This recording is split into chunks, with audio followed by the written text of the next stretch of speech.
அவர் இன்சல் பேசுகிற டான்ஸர். அதனால் அந்த அந்த மூமெண்ட்டு அவங்களுக்கு வந்துச்சு. அதனால் எல்லா படமும் பார்த்திங்கன்னா அந்த பாருங்க அந்த படம் அவருது பாருங்க. அந்த சம்பந்தப்பட்ட மாதிரியே இருக்க மாதிரி வரும்.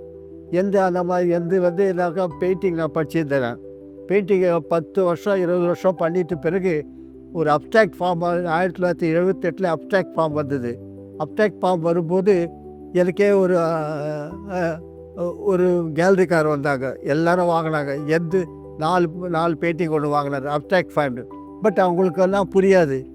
என்ன அது இது எனக்கு தெரியும். அது அப்ட்ராக்ட் ஃபார்ம் இன்னும் ஃபார்ம் பண்ணியிருக்கேன் சொல்லிட்டு. பட் எப்படி வாங்கினாங்க எனக்கு கொஷின் வந்தது. எப்படி இது ஒன்றும் புரியாது வாங்கிட்டாங்களே எப்படி? அப்போது ஒரு பெயிண்டிங் வந்து ரூ. 250 தான். ரூ. 250 தான். அது 4 பெயிண்டிங் வாங்கினாங்க. எல்லாருக்கும் ஒன்று வாங்கினாலும் எழுதுவது. பட் எனக்கு வசூலாகிடுச்சு. இது எப்படி சொல்லிட்டு எனக்கு அப்போது வந்து டிஸ்டர்ப் ஆகிடுச்சு. சரி, அப்ட்ராக்ட் ஃபார்ம் இந்த மாதிரி இருந்தாக்கா நம்ம வந்து அதுக்கு புரியாது எப்படி இருக்குது, அது 3 டைமென்ஷனல் பண்ணால் ஜனங்களுக்கு புரியும் சொல்லிட்டு அப்ட்ராக்ட் ஃபார்மை 3 டைமென்ஷனல் பண்ணனா என்ன பண்ணுறான்னு சொல்லிட்டு நான் என்ன பண்ணேன், க்ளேயில் இறங்கினேன். 3 டைமென்ஷனல் எல்லாமே பண்ணேன். இப்போ பார்த்தோம்னா 3 டைமென்ஷனல் மேலே பார்த்தா எல்லாமே உலகமே 3 டைமென்ஷனல் தான் இருக்குது. ஒன்று ஃப்ளாட் எதுவுமே கிடையாது. அதெல்லாம் யோசனை பண்ணேன்.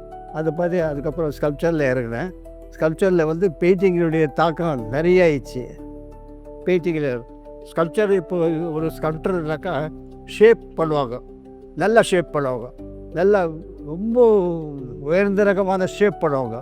ஆனால் அதில் வந்து பெயிண்டிங்கை நம்ம வந்து எக்ஸ்ட்ராவாக புகுத்தணும்னா இன்னும் அழகாகும். அந்த ஒரு எண்ணம் எனக்கு வந்தது. நான் இப்போ ஸ்கல்ப்சரெல்லாம் அந்த மாதிரி பெயிண்டிங்கில் இருக்கிறதெல்லாம் அந்த டிஃப்ரெண்ட் கலர், ஒரே கலரில் ஒரே கல்லில் டிஃப்ரெண்ட் கான்ட்ரவர்சி மாதிரி எல்லாம் பண்ணி வித்தியாசமாக எல்லா ஒர்க்கும் யூனிக்காக மாறி போச்சு எனக்கு. அந்த மாதிரி இவர் வந்து அது இவர் ஸ்டைலுக்கு இவருடைய ஒரு ஸ்டைல் வந்துச்சு. இப்போ யார் வந்து ஒரு கிழிஞ்ச பேப்பரை கூட எங்கேயாவது போட்டோம்னாக்கா இவர் தான் சொல்லுவாங்க. இவர் அது மாத்திரம் இல்லை, அந்த பீஸு வந்து சோழமல்ல பீஸுன்னு சொல்லுவாங்க. அந்த மாதிரி ஆகிப்போச்சு. இப்போ எந்த கூட அந்த மாதிரி தான் கம்ப்ளீட்டாக எல்லாம் சோழமன்ற ஸ்டைல் ஃபுல்லாக ஸ்டார்டிங்லேருந்து சார் சொல்லிட்டாரு. என்னதுன்னு ஒருத்தருக்கு தனித்தனி ஸ்டைல் இருக்குது. இன்டீரியர் சப்ஜெக்டாக இவருக்கு என்ன அது இங்கே வந்து என்ன ஐடியானாக்கா யார்தோ இல்லாத மாதிரி நம்ம ஒன்று பண்ணணும். அவருக்கு அந்த ஐடியாவில் தான் அவர் பண்ணி அவர் ஸ்டைலை கண்டுபிடிச்சார். அதை மாதிரி பண்ணி ஒவ்வொருத்தரும் அந்த மாதிரி தான். கோபி பார்த்தோம்னா கோபிக்கு தகுந்த மாதிரி அது மாதிரி வரும். அது மாதிரி தெரியும். அது மாதிரி அவங்களுடைய தாக்கம் நம்மளுக்கு இருக்கக்கூடாதுன்னு சொல்லிட்டு அவர் பண்ணி அவர் ஸ்டைலுக்கு கொண்டாடிட்டார். அந்த மாதிரி தான் இந்தியன் சப்ஜெக்ட் தான் எடுத்து பண்ணுறேன் நான்.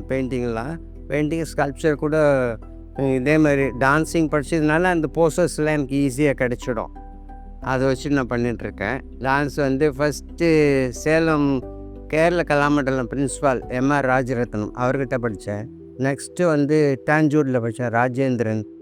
தேர்டு வந்து இங்கே தனஜெயன் சார்கிட்ட சாந்தா தனஜெயன் அவங்ககிட்ட படித்தேன். நிறைய ப்ரோக்ராம் பண்ணியிருக்கேன். அவங்க குரூப்பில் போய்ட்டு பண்ணிடுவேன்லாம், சோலோவும் பண்ணியிருக்கேன். இது மாதிரி அந்த டான்ஸ் படித்ததுனால எனக்கு யூஸ்ஃபுல்லாக இருக்குது. பெயிண்டிங்க்கு டான்ஸ் கல்ச்சருக்கு எல்லாம் அந்த டான்ஸிங் போஸு ஈஸியாக கண்டுபிடிச்சிடுவேன் நான். பிரான்ஸில் ஸ்கல்ப்சர்லாம் பண்ணியிருக்காரு.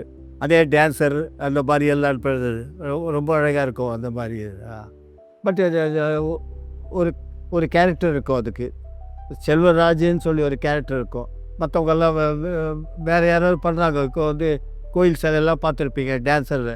அதெல்லாம் அந்த மாதிரி இருக்காது, கொஞ்சம் க்ரியேட்டிவாக இருக்கும். வேக்ஸ் அப்படியே மோல்டு எடுத்து பிரான்ஸில் காஸ்டிங் பண்ணி நம்ம ஃபினிஷ் பண்ணி இங்கே வச்சுருவோம். இது வந்து ஒரு 4-5 வருஷம் ஆகிடுது. அப்படியே வேக்ஸ் எடுத்து அப்படியே பண்ணுவார். இப்போ ஸ்கெட்செல்லாம் ஒன்றும் கிடையாது. வேக்ஸ் எடுத்துருவார். ஒரு ஹியூமன் ஃபிகர் தானே எல்லாமே. அது ஹியூமன் ஃபிகர் பண்ணிவிட்டு அதுக்கப்புறம் அது டான்ஸரை மாற்றிட்டு அந்த மாதிரி பண்ணி அதுக்கப்புறம் பிரான்ஸ் கட்டுவார்.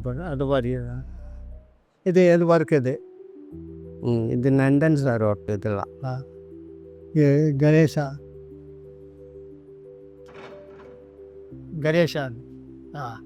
எப்போவுமே ஒரு கல் எடுத்தாலும் சரி போயிட்டு எடுத்தாலும் வித்தியாசமாக இருக்கணும்னு நினைக்கிறேன் நான்.